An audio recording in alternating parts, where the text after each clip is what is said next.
Chinese immigrants first arrived in Mexico in the early 1900s, setting up shop in places like Mexicali, south of the U.S. border. Today, the land of drug kingpin Chapo Guzman has increasingly become a transit destination for Chinese heading north, illegally, into the United States. The crossing point of choice is Nogales, Arizona, because of its close proximity to roads north. The U.S. Border Patrol says more than 300 Chinese immigrants were caught crossing the border here last year. They've already surpassed that number in just the first quarter this year. There's another open gate. Chinese are one of the nationalities that we see more and more frequently, and so we are focusing on attacking the smuggling organizations that move Chinese across the border and into the interior of the United States. The journey for most is a long one from China's Fujian province.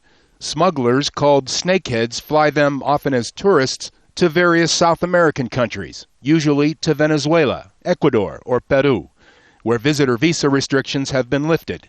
They eventually travel to Mexico, are handed over to local smugglers, and guided on routes well traveled by Mexicans themselves across the border into Arizona, the land they call Gumsan, or Gold Mountain. Everybody thinks America as Gumsan, land of opportunity.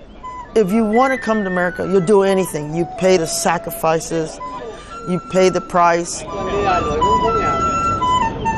As much as $70,000 a head, some have paid to Chinese smugglers to be flown with forged travel documents to New York City.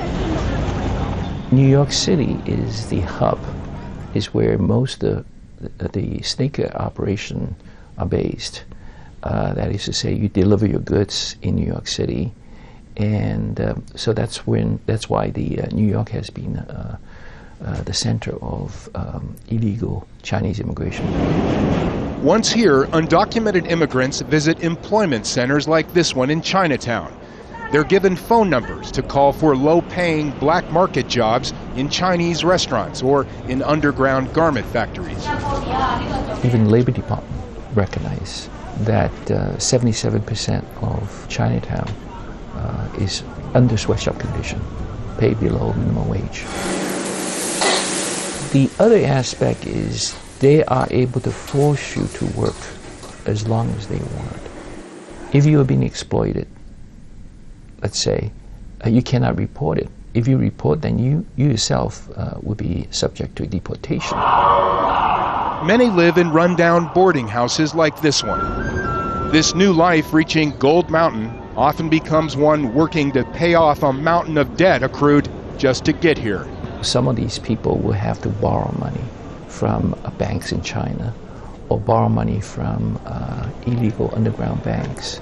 Under those circumstances, the debts have to be paid and usually enforced by gangsters to make sure they pay off these debts. Many will spend several years doing so, going back to China where they face shame for failing to make it in the U.S. is not an option. Still, the bleak mirage that Gold Mountain often turns out to be does little to discourage increasing numbers of Chinese from risking it all across the Mexican border to get here. Mike Hirsch, Al Jazeera, on the U.S.-Mexico border in Arizona.